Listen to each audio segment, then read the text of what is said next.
Hello, everyone, and welcome to Sub Club Live.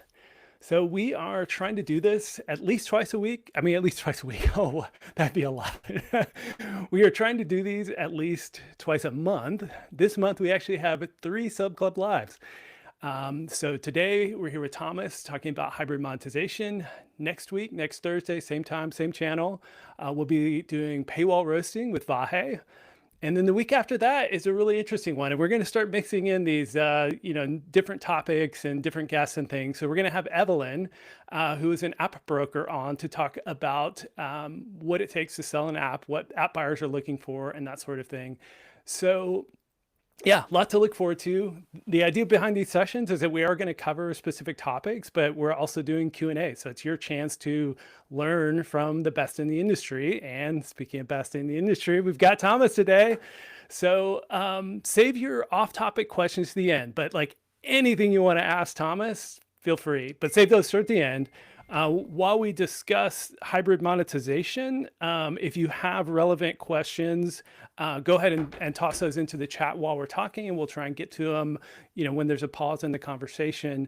But it should be a really fun topic today. And then the Q&As have been amazing. So you guys in the chat have been fantastic. So don't hesitate to ask whatever crazy question you have for Thomas. It'll be fun here at the end. So without further ado, Thomas, why don't you give yourself a quick intro? I keep introducing you as a preeminent expert on app growth in the world. And I think that's true, but why don't you tell us a little bit about what you do? Yeah, thank you, David. Happy to be back here with this double topic, a bit of hybrid monetization, and then open questions going to be very fun. For those who don't know me, I'm called Thomas. I'm obviously French, as you can hear. I've been working on trying to grow subscription apps for over a decade now. And I guess what makes me different is that I like to work on a broad area of topics from acquisition, paid and organic, store, ASO, and then onboarding and monetization and all the data underlying that. So that covers pretty broad scope. And the other one is I love to work from very small startups to very big. So that goes from indie, MVP, early stage, and then the middle class, which is where I love and thrive. And then a few larger case that also are very interesting because they've got different problematics. So a little bit of a matrix there. Awesome. I'm going to start asking you for an intro every time, and we'll see how many different ways you can introduce yourself over the next few months of Sub Club Live.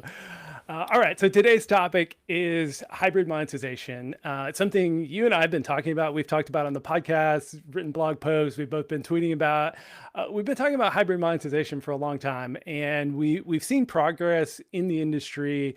But it feels like it's something that needs to accelerate more quickly, especially for larger apps, and we are seeing that happen. But let's just kick it off at the highest level. Give us just the 90-second overview. What do you mean by hybrid monetization?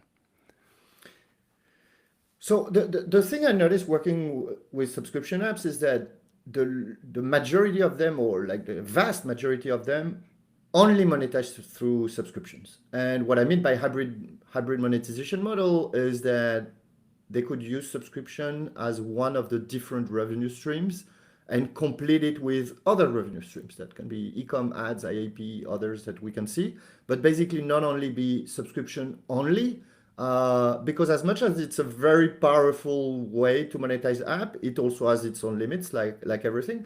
And after a while, trying to maximize what I get into subscriptions, I say, oh, there's even more beyond subscription. So, and the idea is not replacing, but really adding up. And so that's how the topic came. Yeah, and the history of app monetization is fascinating too, because if you go all the way back to the beginning, apps were sold up front. So the original app monetization was you pay 99 cents and you get to keep the software forever. And then IAP were introduced, and then subscriptions were introduced. So a lot of apps were experimenting with IAP before they even introduced subscriptions. And an interesting note on that, I was talking to the chief product and technology officer at Lose It recently, and he told me, I didn't even realize this, but they did non-recurring subscriptions in Lose It for years before Apple enabled subscriptions on the App Store. So you would pay a single like consumable in-app purchase, you would get 1 year of use, and then they'd have to email you or reactivate you in the app to get the next year of use. So hybrid monetization has kind of a long and fascinating history. And of course, ad supported has been around since the beginning. Partnerships, ecom, like all of this has been experimented with literally for decades in the app industry. But we're seeing just more and more sophisticated uses of it and more reasons to do it now. So that's where I wanted to go next. What do you think are the kind of key reasons people should be thinking about hybrid monetization, especially in 2026? But I'm going to start with the end. There's one that is very hot right now, which is because most subscriptions for all this time were basically zero cost product. I mean, whether you serve 1 million users or one is virtually the same cost of development, sustaining the app marketing, and so on. And if you have any AI-based feature, this change a lot because the more users use the app, the more it incurs cost to you because those API calls and own models and all are far from free. And so I think that's the kicker today. But it was actually came before, and it's also valid in for cases where there may not be any AI feature or any significant variable cost. One of it is acquisition is always getting harder. Like there's this thing that I call the UA inflation, so the paid media inflation, that every year the inventory goes 20% more expensive. Not just on CPMs, but like it's harder, people click less on ads, there's the same attention span and more apps that are fighting for it because there's more apps, there's more smarter people, there's more money flowing into subscription as well. And honestly, finding an uplift in monetization that at least covers this 25% or 20% inflation yearly is really hard. And at some point when you iterate on pure subscription models, so through what I call pricing and packaging. So paywall iteration, is it better on a monthly, on a yearly? You experiment on trial, you experiment with a pre-paywall and or a long paywall or whatever. There's a lot of gains, but after a while, like sort of the increments slow down, like and it gets harder and harder over time. And I think it makes sense in this case to explore some other option that may help improve monetization. Because my own background comes from acquisition before I moved to these topics. And actually, initially, the reason I started working on onboarding and paywall is because I realized that my own gain I could do on acquisition were getting thinner and thinner over time.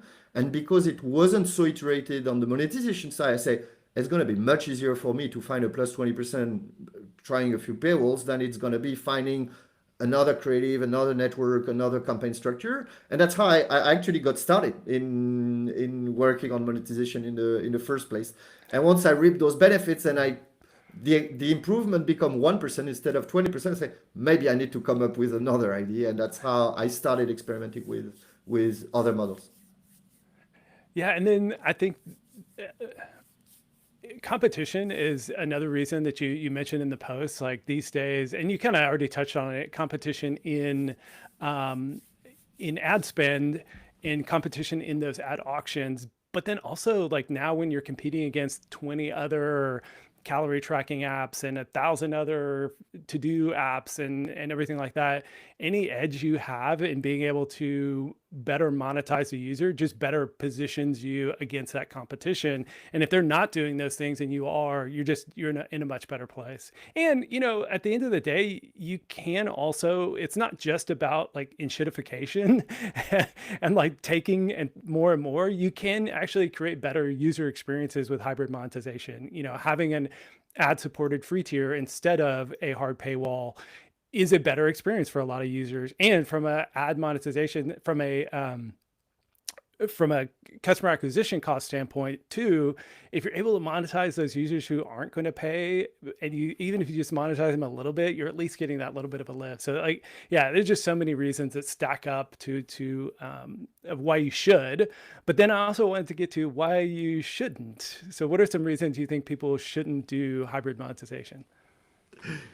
There are many, but I think there's a really good one, which is complexity. Like it's already, I mean, being an app developer is already the amount of topic that you need to cover is really broad, and hybrid model comes with a lot of hidden cost and complexity cost in iterating, but also maintaining and analyzing properly is really hard.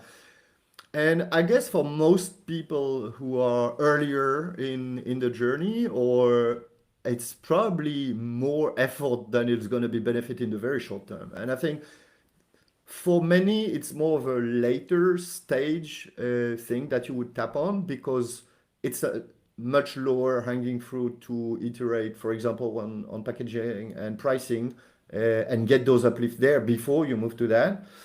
I think there are also particular, I don't want to say verticals, but like really USPs, like value proposition that are a really good fit or not a really good fit at all. Like, and it's not because some of them have found success doing it, then it's going to be valid for every model. There are some cases where having a subscription model only makes a ton of sense, and there isn't much reason to like force an upsell or offer something else. And they are very successful monetization with like a hard paywall, no freemium cohort, no ads, and I'd say all of that lay down into focus, which is obviously more extreme in the early stage because you're probably a smaller team, or so you need to really decide where to allocate resources and go strong at it.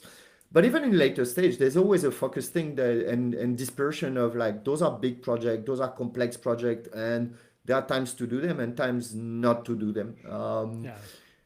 Yeah. So I guess I'll add, complexification stage, yeah. focus, and USP specifics would be the ones. Yeah, I'll add one more thing to that as well. Is I think, some folks listening will be in a stage where they really just had not found a level of product market fit yet. And so it's like really enticing, like, oh, well, people aren't paying for my subscription, but maybe they'll pay for this, maybe they'll pay for that. But if people won't pay anything, you've probably got a product problem more than a monetization problem.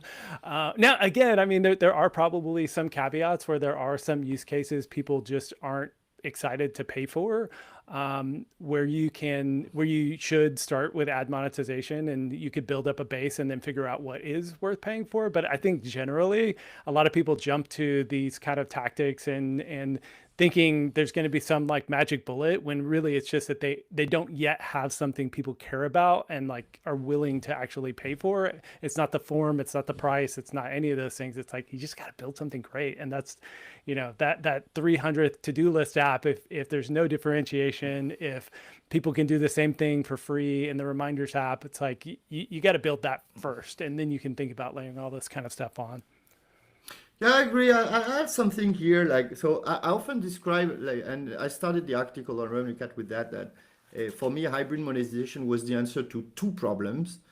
The one being the high floor, which means there's a huge gap between not paying at all and being a subscriber that is not really covered, and that ads or maybe standalone IAP can cover or something. So this is like sort of the 90% of people who doesn't pay, you can still get some value from them, which sometimes is financial, but could be also value through inviting people or talking about you on TikTok or something, which I see as monetization as indirect value. But the opposite side of this particular one is actually the harder of the two, like lowering the floor, finding something for the 90% who don't pay is actually a really hard problem. And I think if your subscription today is already not converting a few percent, trying to shift and replace it with that other problem is going to be more problem. I actually started on the other side, which is once you have like a paid subscriber who may retain and are like, really power user, they love your product, they actually would be willing to do more with you, whether it's wear your swag or being at an event or pay you for more features just because they love it so much. And I think games here really tap in this, having what we call whales, so like very high payer. And you look at the statistic, it's often that within payers, only a couple percent generate half of the revenue for games. And I saw like this low ceiling of, once somebody is paying me $20 a year or $50 or $100 a year, I've got nothing more for them. And actually, you can even engage them more by offering them more features. It's not really pure money extraction here, but like, I don't know, like people want to have the extra feature, or it could be the swag because they're so proud of being an ambassador for your brand. And in which case it's a win-win, they identify even more, you get more value, but they also get more value. And see here how it's really additive to the subscription model, and it prevents anyone from thinking, my main value didn't work, I'm going to switch to something else. And here it's more like, oh, I've got traction here, something is working. Let's double down on actually what works instead of fighting against what doesn't work. My first approach were rather on this second side, which I think once you have a bit of product market fit and some users that love your product, it's probably easier to find upsells and other models for that power user crowd than it is to convince the 90% to do anything with your app. Yeah.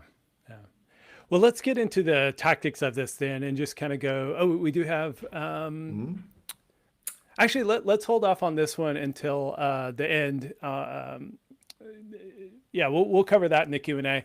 I wanted to dive into kind of the tactics of actually implementing this. So like, take us through like technique by technique, tactic by tactic of like what you think about in starting to layer on the hybrid monetization. I think one thing that makes this a little bit not blurry or complex is actually where to start, like, because there's so many different ways and potential addition to it that it's actually very hard to prioritize. And I think it's really like through knowing your users and user interview and see how they react, and both quantitative and qualitative, that you actually find out. Sometimes it's a necessity. I'll take an example. I used to work with an app that its core feature is AI based. So every single time a user taps into it, it generates some costs. But they have a mix of users that are more like purely consumer, do it for themselves, look a little bit nicer on their social feeds. But they have people who are actually small B2Bs, let's say companies, who actually use the app, but like in a massive way and they realized that actually those users were not profitable at all, because even though they were paying $10 a month or whatever, they were actually generating even more costs. And it came from that realization, like, oh, we've got these users who actually want more of them. And they're starting offering them higher plan because they had to cap it. They offered an API on the side. So for them, they came from the problem, not of how can we make more money, but of, oh, we've got a problem with our power users. You may not have AI cost and it might not be the problem, but if you have this cohort of like superpower user, I think it's a really good start to like, hey, what would you be interested in? Do you want personalized coaching one-to-one? Do you want a guide on routines? Do you want me to send you like personalized recipe tailored to your meal on top of it, but in another channel? Do you want a Slack integration or whatever? Just by asking them, those power users. So that would be my start.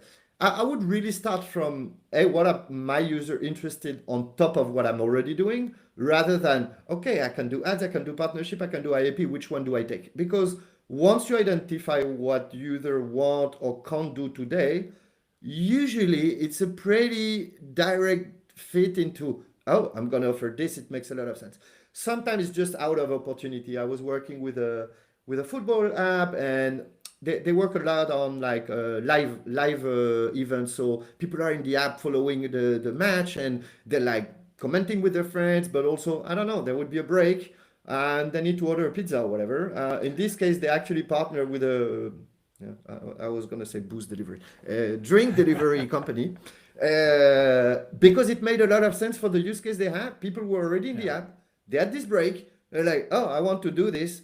And they bring up a company who's doing it and integrate it in it because it did make sense for the use case. It's not like they didn't try to fit this partnership. Like it was really not that it's obvious, but like as you observe and ask people what are they doing adjacently of your product, whether it's at the same time, but also if it's for your health, oh, what else are you doing? Oh, I'm also taking this supplement. I'm also meditating. I'm also this.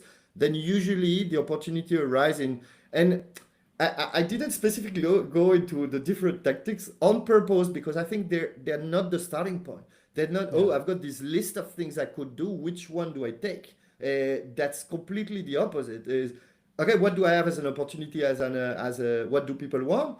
And then usually one is gonna surface pretty obviously. For the one I mentioned before that had the power user and that were consuming too much, I still see it as a little bit as a hybrid, but actually they still have a subscription only model. It's just they've got two tiers, just like ChatGPT has a $20 option and then a $200 option.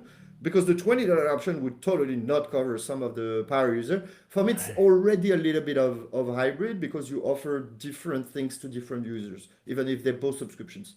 Yeah. And a good example of looking for ways you can better serve your users first versus jumping right to tactics is this guy, Toby, I talked to at App Growth Annual. I've actually known him for quite a while. He works on a meditation app called Bright Mind, and he found a level of product market fit. Like the app was doing really well, but he just struggled to scale it. Like he just, ad the search ads in the App Store were so competitive on meditation because Calm and Headspace and so many apps were in that mental health space bidding for keywords.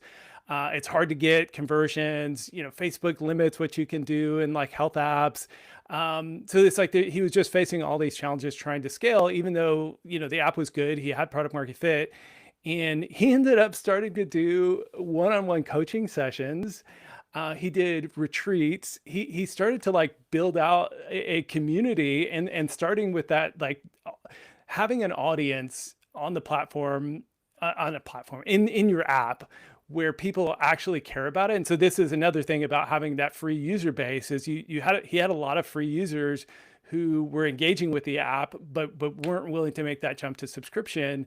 But something like a retreat was more attractive to him. So I think, and that's what's fun about this industry is like, you do think like, oh, I have an app, I'm just gonna like charge people, and subscription's the obvious thing. So like that's where, and that is probably the place to start. But like there's so many creative ways once you have some attention, once you have some value.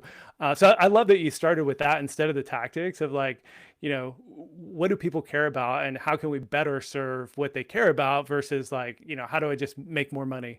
But I do want to get into some of the tactics. And, you and I didn't talk about this ahead of time, but I would assume you can answer this on the fly. So this will be my AMA.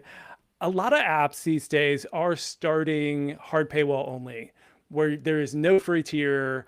There is no, way to access or use the app at all unless you pay for a subscription. And for early monetization, I think that can be powerful, and you get your paybacks quicker, and you can have your long onboarding and those kind of things. Like it works. But at some point, a lot of apps do need to transition. Do you have advice for folks transitioning from a hard paywall to figure out if freemium will work for them and how to make it work? I mean, in some cases, there's always this battle like, oh, the hard paywall is the best. Oh, no, hard paywall is terrible. I'm like, well, yeah, of course, it's more nuanced and it's better in some cases than others. So there are USP, there are stages. I think the hard paywall, besides the fact that very often would increase conversion because some people really want to see what's in it, uh, has a really good advantage of focus, where you really focus for people who want to pay. It's true that the cohort of completely free user, but even free trialists who don't convert is sometimes of a distraction, especially early on, where you're trying to build for these people who love your product and then make it better, and then there will be more people loving your product, rather than trying to build you something for people who kind of like the USP but are not there yet. So I think early on makes a lot of. I don't see a lot of apps that in a growth stage keep the hard paywall. You start seeing them back at the opposite of the curve of Netflix or Netflix or Spotify would not let, well, Spotify does, but like Netflix would not let you in if you don't pay anything, which is interesting, but I think it's a totally different game. In Yeah. between, I don't see the hard paywall so much. So let's say hard paywall was a great decision for you at the beginning, fits what you're doing, focus and all, but at some point, uh, expanding makes sense. Uh, is why are we doing it? It's going to be mostly for this free user cohort. And the free user cohort has a lot of benefit, but it also comes with a lot of, not cost, but like complexity as well. And especially in analytics. My first advice, it sounds obvious, but I still see too many apps who in analytics are not completely splitting cohorts of this is what paid users are doing, this is what non-paying users are doing. My recommendation would be to put any free trial list in another cohort, neither in the free cohort or in the paid cohort, because you will see the react. So from an analytics standpoint, you have to prepare differently from when you're suited for hard paywall. And probably the reason to open a little bit It's going to be for reasons like retention, so that maybe you send better signals to the store that actually you're not churning everybody. Could be for Yeah. variety. Variety is very hard in subscription apps. If you're opening up the hard paywall because you think some free users are going to invite, I guess I would try test it first before I do it, because this is really hard. Could be true, but prepare for more complexity, but prepare for a range of benefit. Like in some cases, going to be just having more ratings. In some cases, going to be to build a brand is also easier because you expose a lot more people to the product.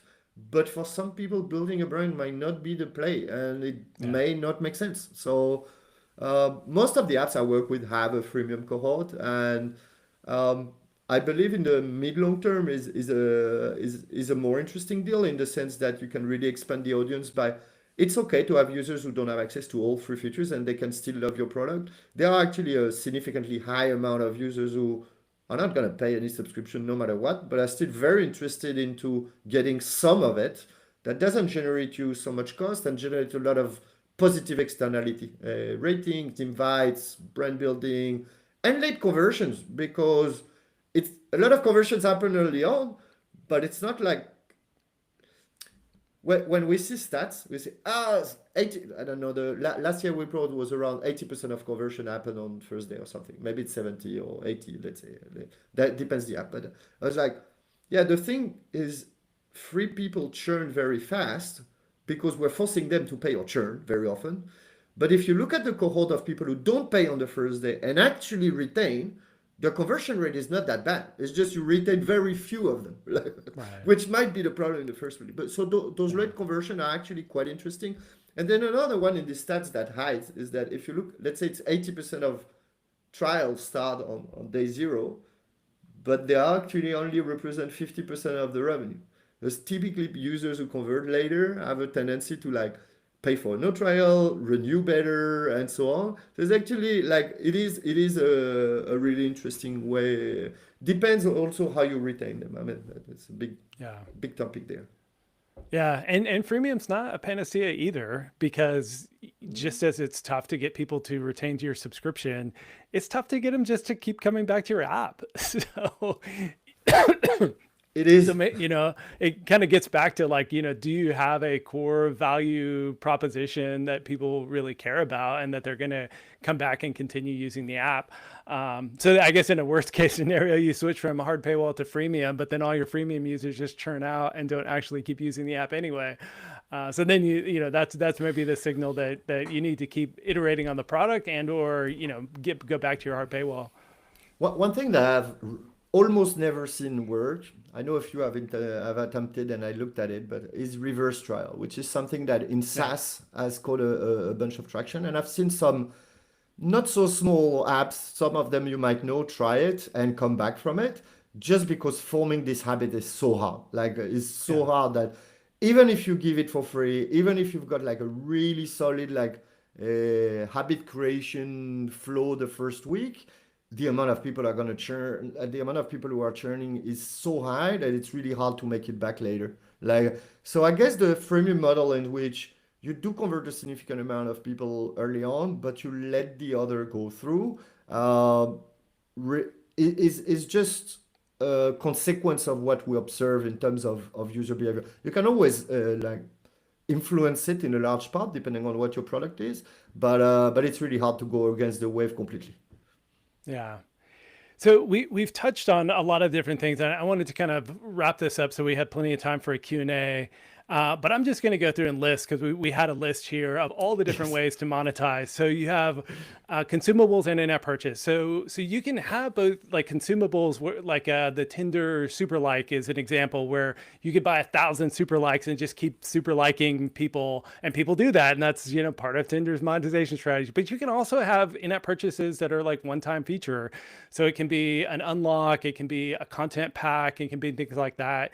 And there's this one app, it's a Hue lighting app where he sells like hundreds of different like theme packs and I think even like does event specific ones like the Super Bowl hue light where it'll match to the uh, what's happening in the Super Bowl and flash, blue when the Seahawks score a point or whatever.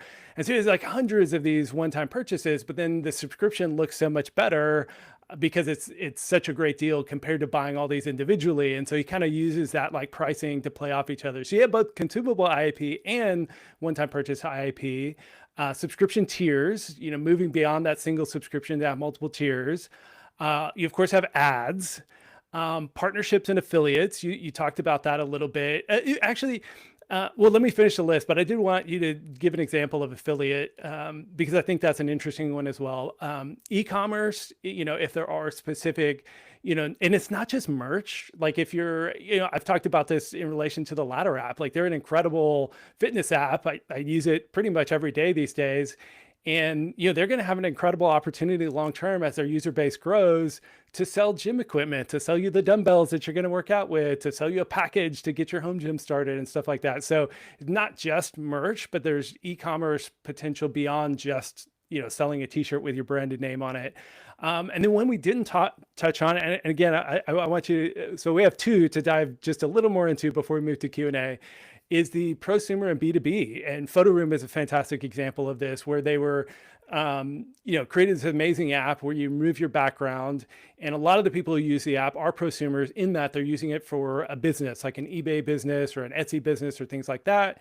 But now they also sell an API B2B. So if there's, another example of this is Genius Scan. They created a really sophisticated scanning technology, and they're licensing their scanner technology B2B and selling the consumer app to consumers.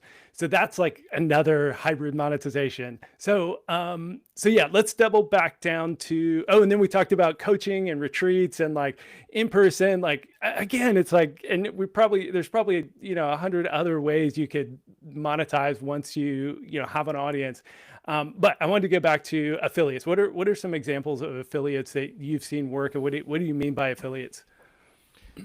What I mean by affiliates is selling something adjacent, but you don't do it yourself. So you would send users to buy something outside of yours, so you don't have to manage this whole thing and get a little commission from being the referrer, the sender, which in many ways, like, if there is a particular affinity to eventually do e-com, let's say I'm Ladder today, I'm not sending any material, but I can't start day one of having like the whole infrastructure from it. It's a really easy test to like, hey, what if I send them to those stores that are doing it and I just ask them for a 10% commission on everybody that I'm sending? So it's kind of like let's say a lightweight way to actually test if e-com is a way. I think in this case, eventually it works so well that you probably want to do it yourself. And one example of this would be Fishbrain, like an angler social network, where all the equipment for fishing is like kind of like expensive equipment. But once people are somewhere where they talk about fishing all day and they have their friends, social friends that are there, they see, oh, you've got that one. Oh, it's great. Where can I get it? Here in a click. Like, I don't have to look for it. It makes a lot of sense for them, which you can easily start with an affiliate model with some people and eventually bring it on as yours. So I guess this was it. But there are others that are maybe not so e-com, which is, I don't know, let's say you're a book app where you've got your collection and you get recommendation and stuff. Obviously, people are going to buy books, and it's very unlikely that you're going to become a bookstore, like, because this is very hard as a business. And going against Amazon, and I mean, building a bookstore is like insanely is an insane adventure.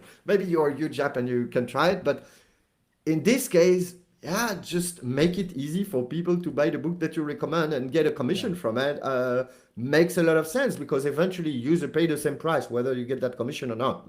So it does seem an obvious choice. I had an example with music song, but it's so old that I don't think they do it anymore, because you could buy one song by one song, so it was a while ago, that one. Another interesting example and this would be ecom. I believe Headway started experimenting. So Headway like summarizes books, and I don't know how successful they were. Maybe you've talked to them or something, but I know that for a while they were experimenting with selling you a physical copy of the summary of the book, and actual like physical goods related to the digital content, where somebody would actually want a physical representation of the digital content. So that's an interesting one as well.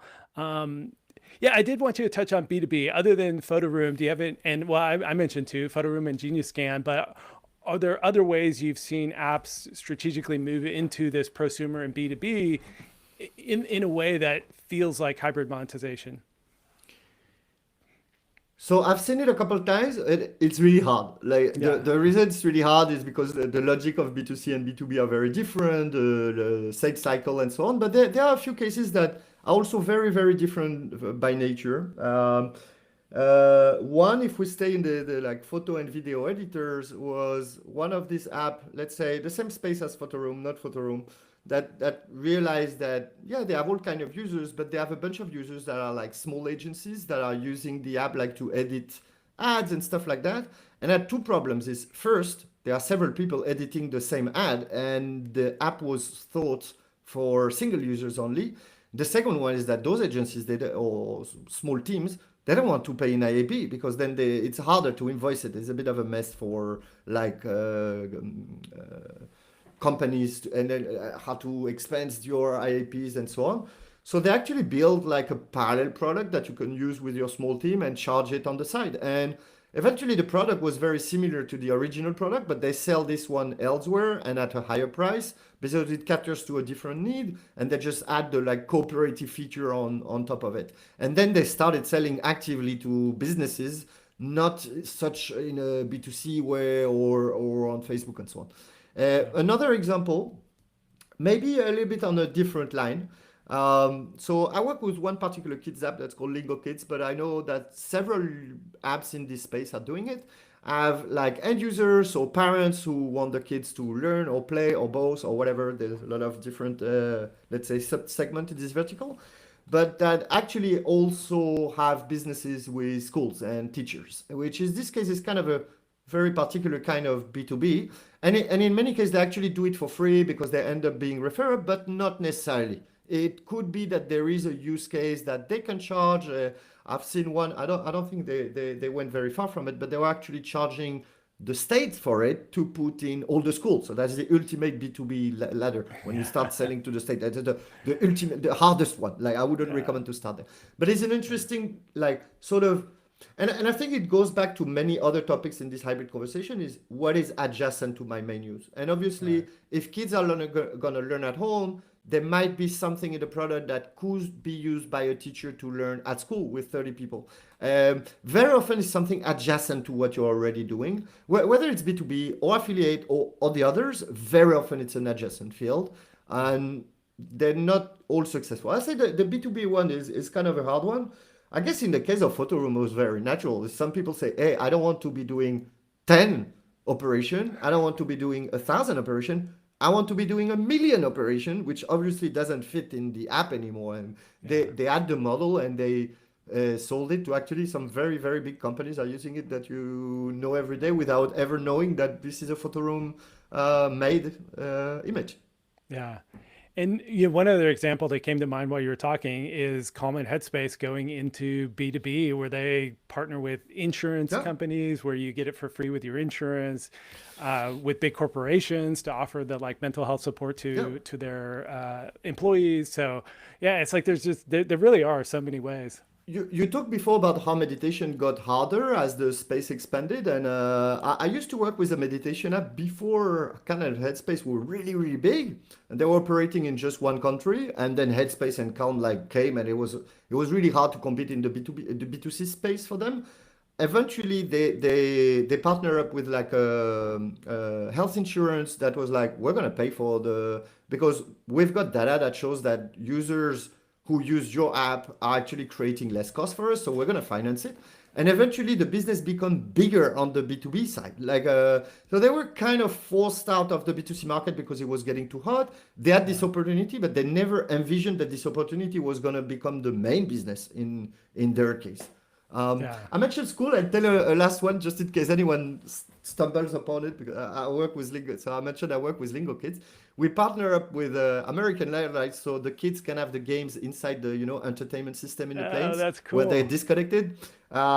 Interesting deal to do on that one, and kind of not super usual as well. I'm not so sure how much of a business stream this is gonna be, but it's kind of a fun and very, I don't know, like a different ways of expanding the audience and exposing the product to a lot of people. So yeah, Yeah. I think the version is fully free if you have it in the plane. Oh, that's cool.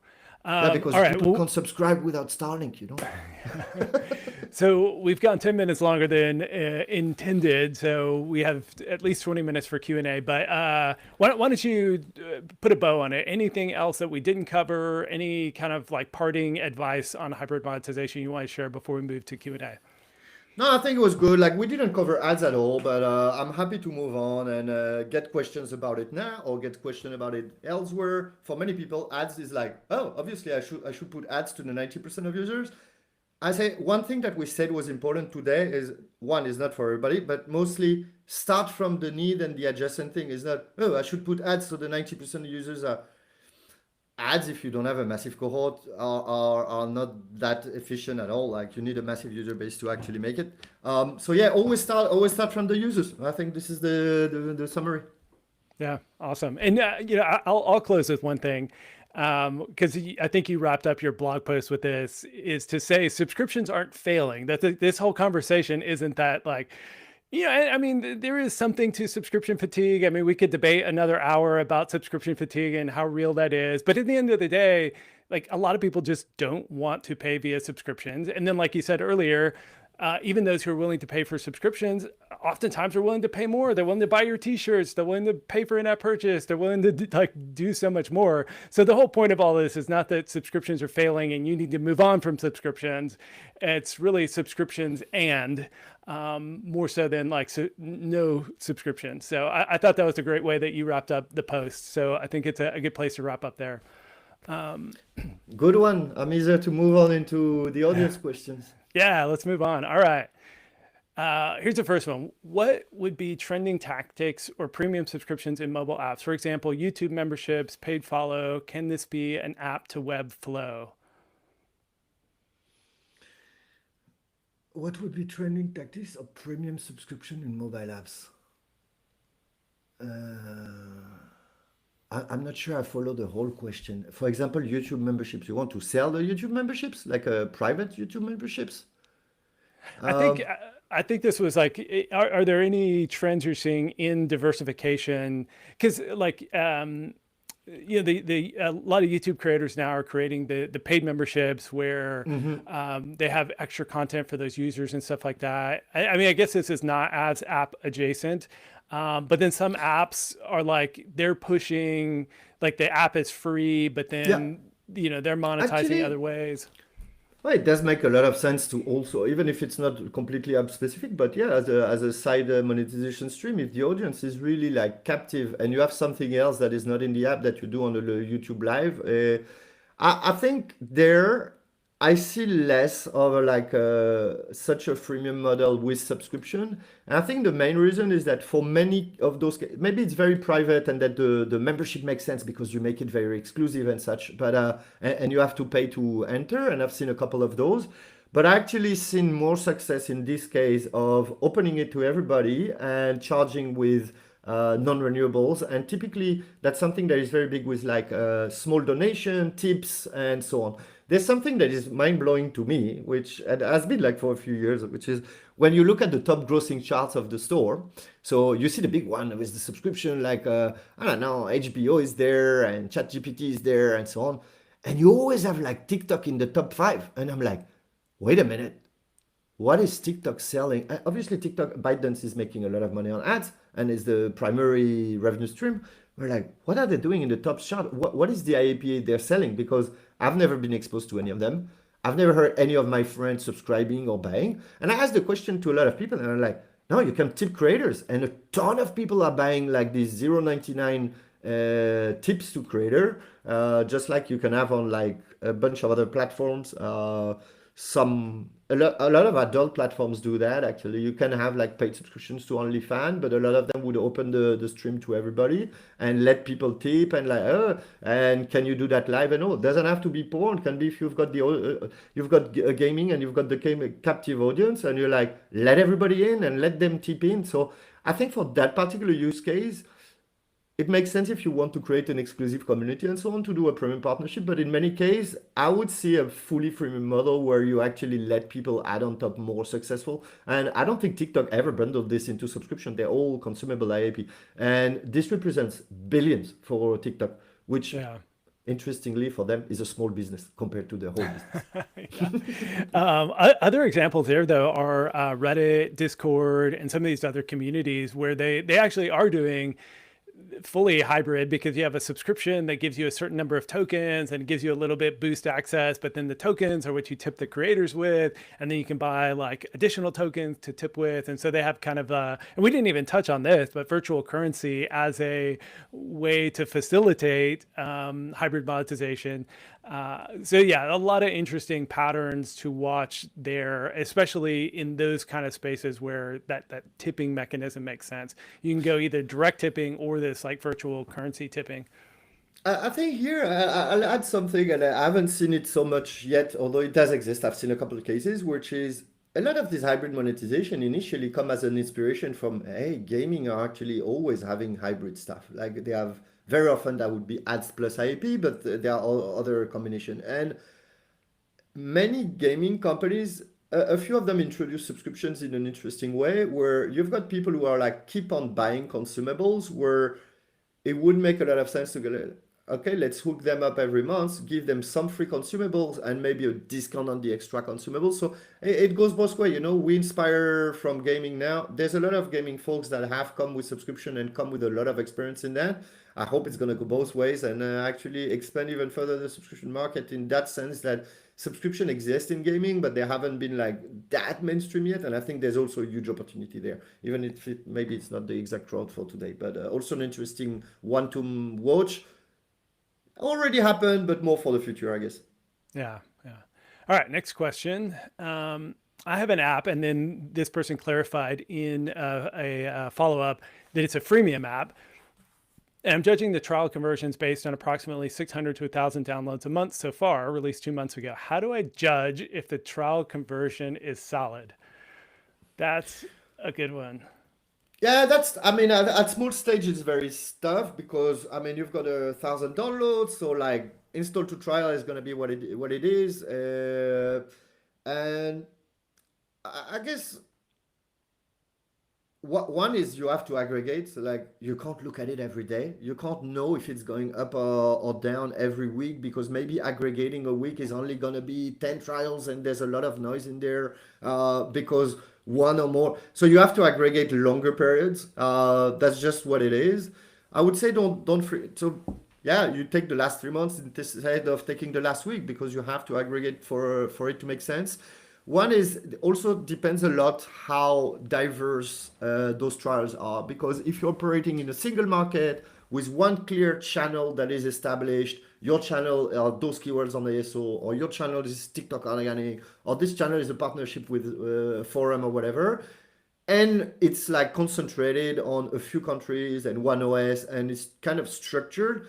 Usually you can get away with smaller numbers because it tend to be steady. Now, the more you have sources diversification and countries and platform, and the more you have offers, also because if you have one SKU, all these 1,000 download goes into the same SKU.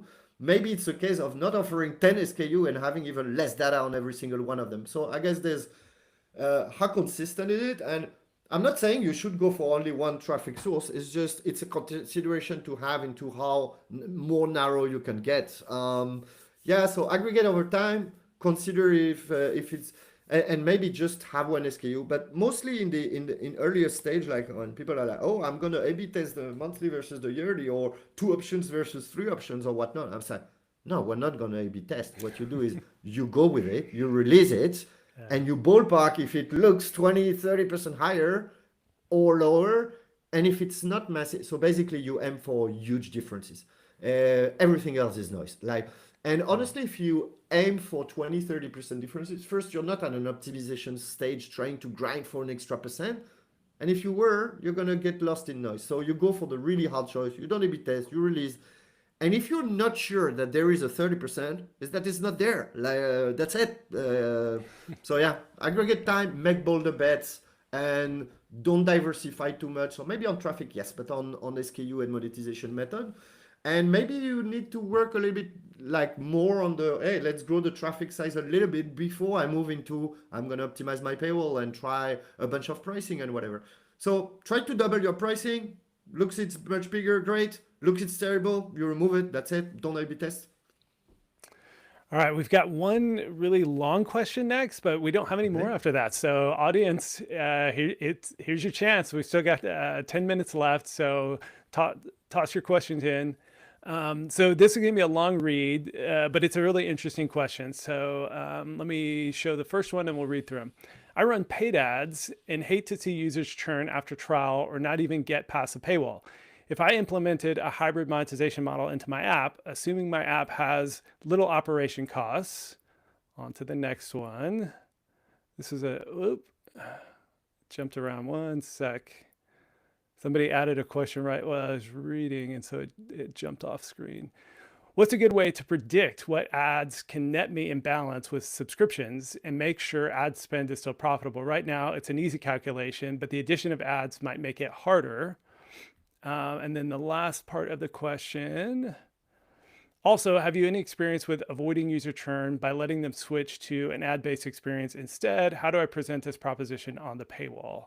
So kind of a long, complex thing, but we touched on this a little bit, but what would your advice be here? No, that's very interesting because we can get a little bit more concrete and real than we've been on the first part where we covered a lot. I might start even with the last one. So avoiding user churn by letting them switch back to an ad-based experience. I've never seen this work in practice, and I think that most of the time somebody who's going to churn is not because like it's a lot of people will not get into the subscription because the price looks a little bit high, but once they make this decision, I don't think the price point is very often the cause. It might be, but it's very rare because they wouldn't have engaged in the first place, or they would have taken free trial and not convert. And I think the main reason people are going to churn is not really the fact that they're paying or not. So I see this as extremely unlikely that somebody would accept an ad-only experience. I have seen some win-backs or win-back anticipation by somebody you have strong signal that they're not going to renew because of the usage pattern or because they contacted support about it. That very often offering them like a lower price could work, like a kind of a discount or something. But moving back to an ads experience, honestly, I'm not really seeing it. I think, and even if you offer a discount, I usually assume like, okay, we made a little extra money, but that user is going to churn no matter what. It's because the real reason for churning are not in the price, even though that's what the user is saying.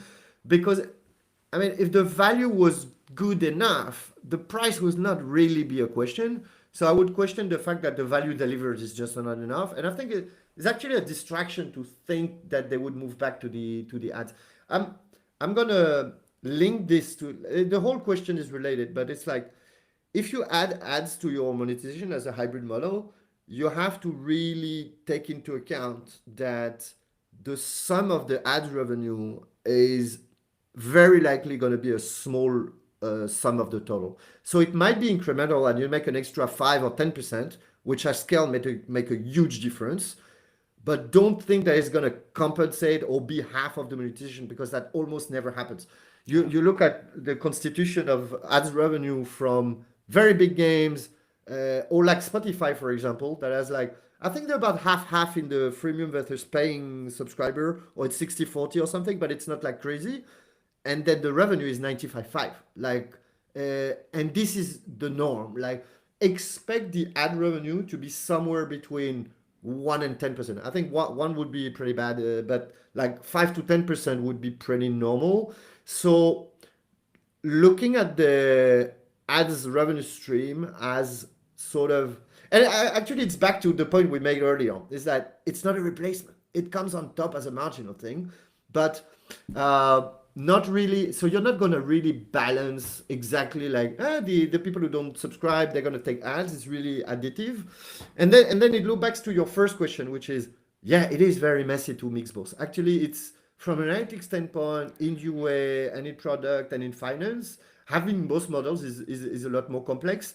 My recommendation there was, unless you're making big money on ads, which could be like, there are a few verticals where the RPM, the revenue per mil, are like insane because you work in the insurance industry or you work maybe in crypto, or like there are some particular vertical where the revenue from ads can be actually quite big and it might be different. But for most cases, you can pretty much ballpark it because like you work on a mass of user that is much bigger. You've got like many more users that generate a lot less revenue, so it's actually easier to average all of this and be less wrong in assumption. And that's typically the opposite advice that I give to people when they have like expensive product. Like, don't use average, that's terrible, you're making a big mistake. But here I think you can get away without implementing the whole full analytics that you need to fully understand.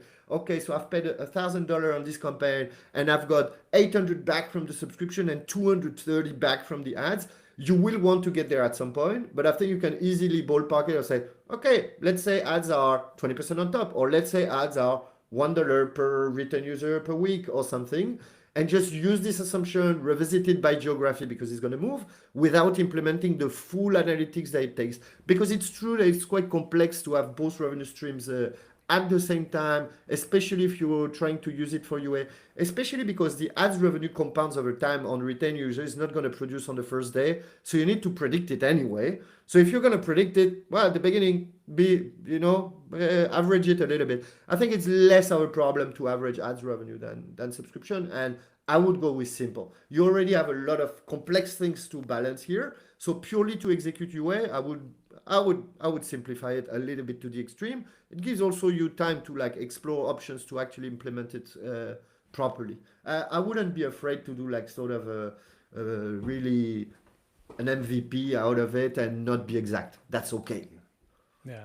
And just to double down on that point, I did a podcast with the chief product officer at Duolingo, and we were talking about their kind of monetization journey, and they put ads in the app around the same time that they started kicking off their subscription monetization.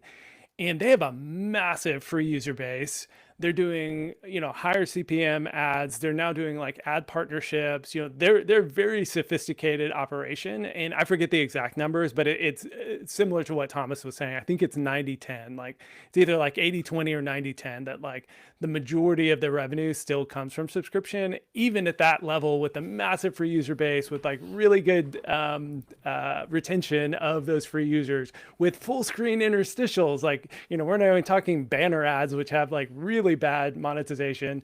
So, if Duolingo's at whatever it is, like 90-10, 80-20, like, your point, Thomas, is well said, that you really should not be, relying on and anticipating that your ads are going to help offset your user acquisition costs. It's just a nice little bonus on top. And I mean, it's not a high incentive, but even Duolingo talks about it, that like there is a little bit of incentive to pay to remove the ads. So like when people get annoyed enough at the ads, like, that's almost maybe you can anticipate more revenue from just getting rid of the ads than you're actually going to make on the ads themselves. That's a very good point. I have a case that was exactly that. Like an app asked me like to come and analyze a few things that they were running and see, hey, where do you think we have a few low-hanging fruits or where we should be focusing? And so I was working with the monetization PM, and I think they had some tests that eventually some of them work like on the paywall and so on.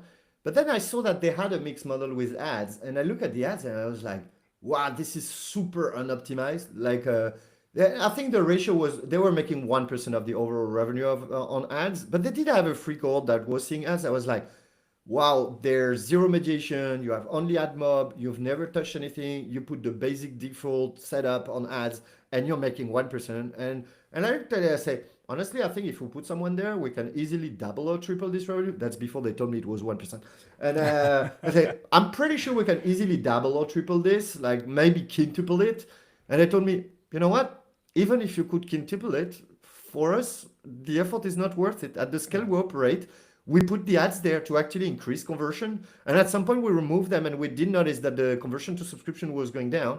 And the only reason we have the ads is actually as a conversion driver. Yeah. So we like the fact that they're not really good ads because it's what actually make people pay. Like the fact that they're not very well personalized, they're not very diverse. You keep being hit by the same stuff, and they're like so they're unoptimized on purpose because it was like it's not worth the cost of optimizing because of their scale. Obviously, if you're operating at the size of Duolingo, the effort is very much likely Yeah. to be worth it. But in their Yeah, their case, 10% is still billions of dollars. Yeah. exactly. Yeah. That other app was not at that scale, and they were like willingly decide to we're gonna leave the ads and we're gonna do nothing about them. We're gonna choose where we put them, like the trigger of when they appear, because that had an influence on conversion to. I think one app that does this quite well in terms of integrating the, let's say the incentive to convert is Impulse. There's a YouTube video called Two and a Half Gamers that talk about Impulse as a something in between subscription and apps by Matej Mankarik. And they actually analyze a few of when you close the app, they would like have a particular pop-up that explains you why you should be super. And I thought it was executed in a much better way than most people of just, I'm going to put on the paywall that you don't see any ads and stop there. But actually the integration of how people could close the ad and it was really a really nice example here of using ads to increase conversion and not necessarily make revenue out of it. I don't know how much revenue Impulse is making from ads, but I'm 100% sure it's less than 10%, and I would be willing to bet is 1 or 2%. Yeah. Yeah. All right. We got one more question that came in that I wanted to hit Sure. before we wrap up. All my users come from TikTok, and sometimes I get huge amounts of downloads with trending TikToks with absolutely no trials. Then another day, some downloads with a ton of trials. Is this normal? Short Yes. answer is yes. Short answer is yes. And the thing is, TikTok, both organic and paid, but let's say I'm going to assume this is TikTok organic or semi-organic because you paid somebody to post, but like not pure ads. As amazing, like TikTok is still giving a lot of organic distribution to people who don't have a lot of followers just because they post well. And there are a lot of apps right now, especially a lot of like new people in the industry, vibe coded apps who don't have a lot of experience in app marketing. They come and they're killing it on TikTok organic, way better than some VC backed people are doing with ads. So it's really impressive. But it's hard in the sense that there is a random factor. And you never know when it's going to go viral, but when it goes viral, you never know how it's going to convert, even to download. And when it converts to download, there's a huge variability of what converts into trial and eventually later. So I think you have to assume here that it's the nature of TikTok. I think if you have several of these waves, it's actually really interesting because you can start understanding the patterns of, hey, what was in the message that actually converted views into download and downloads into trials and so on. I remember I was chatting with recently, like 2 weeks ago, with somebody who built a huge organic network on TikTok and has like millions and millions of views every week. And at some point, they completely switched their strategy. But their assumption was if TikTok is organically giving it a lot of views, it's that it interests people and eventually it's going to transform into download and into trials. But they did notice that depending on how the product was actually integrated without those posts, and the answer was not to show the product in a like very blunt way at the beginning or whatever. And actually, many of the views they talk about the product as one of the several solutions, and they realize that they're actually making less download per view, but they're making more trial per view, so they pursue this. So I think yes, assume that there is a randomness factor in it. It's part of TikTok. Personally, I work a little bit less on that channel because it scares me how unpredictable it is, and VC-backed people don't like unpredictability. But for many, this is an amazing channel, and yes, assume it's going to be like this. But as you got many waves, try to identify like what there's a particular profile, a particular format of video, a particular. Very often is the way the product is mentioned in the video. Is it at the beginning? Is it very obvious? Do they show it? What was the benefit? So try. You're never going to be able to predict the next one, but you can have like a little bit of better instruction, guidance, how to share it to avoid the massive puke of views that do absolutely nothing. Yeah. And then a follow-up question to that is, how can I know if I have product market fit with my app, and or when should I just give up? I thought it was a really good follow-up. So this is, it was a follow-up from the before question. So they're getting attention on TikTok, and then that attention's driving downloads, and sometimes they get a lot of trials, and sometimes they don't. Like, where do they look for that product market fit? It's a very hard question to answer, and it's been in a. I think there's one common answer that was given 10 years ago that was like, if you're asking if you have it, is that you don't have it. So like you're like Yeah. it's nobody can define it, but it's so obvious when you see it that you don't have to worry about it anymore. It doesn't mean you should give up. I think the question nobody finds it from day one, and most startups had to pivot along the way until they find it. This question of how much effort do I add and when do I abandon and move to the next project is an eternal question of most entrepreneurs. And a lot of them are actually only succeeding because they're resistant and insist and pivot and have the grind to continue. But at some point, it's just too much. And it's hard. I think if you don't see any signal that there is traction, it's better to leave very early. And than thinking that, oh, there's gonna be another channel that's gonna be a great fit. Usually you see a traction, but it doesn't fully convert. Here, you seem to say that you did find some success on generating views, on generating downloads, but maybe it doesn't convert into trials. I think it means you have something. There's probably a problem that you identified that you're communicating about really well. And I would almost argue that this is the hardest part.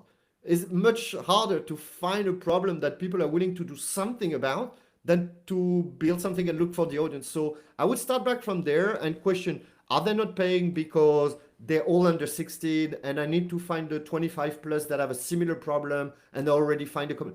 Sometimes an adjacent audience with the same problem and the same solution. Sometimes going back to the problem, like maybe what you develop is the wrong solution for a real problem. And here I would definitely say insist with that, because you have found something. The cases where I say maybe we should drop the ball is where there's literally zero traction. And we're like, yeah, but what if we try the next channel and it's gonna work? I'm like, the likelihood of quora working, if it didn't work on Instagram, on TikTok, on Pinterest, and on Twitter, I mean, literally the likelihood is close to zero at this point. But you do seem to have something. So I would double down there. Is there's another solution? Is there's an audience? What are people looking to solve that I couldn't fit? And maybe your solution is the good one, but you haven't managed to tell them that the value was enough. On TikTok, one problem is that the attention span is low, but a lot of people don't necessarily have the money to subscribe.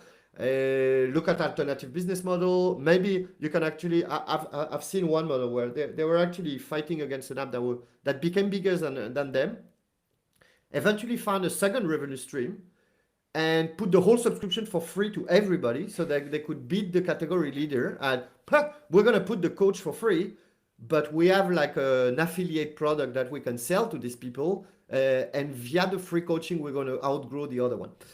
They haven't outgrown the other one yet. I'm not going to mention who it is because the category leader is on a big podcast on Revenue Cat, so I'm going to keep it for myself. But see here, they had found a problem. They got beaten to the problem by another one, and they found a different way at solving it. And I'm not saying you should copy what I just said. I'm just saying you have found something, keep iterating around it.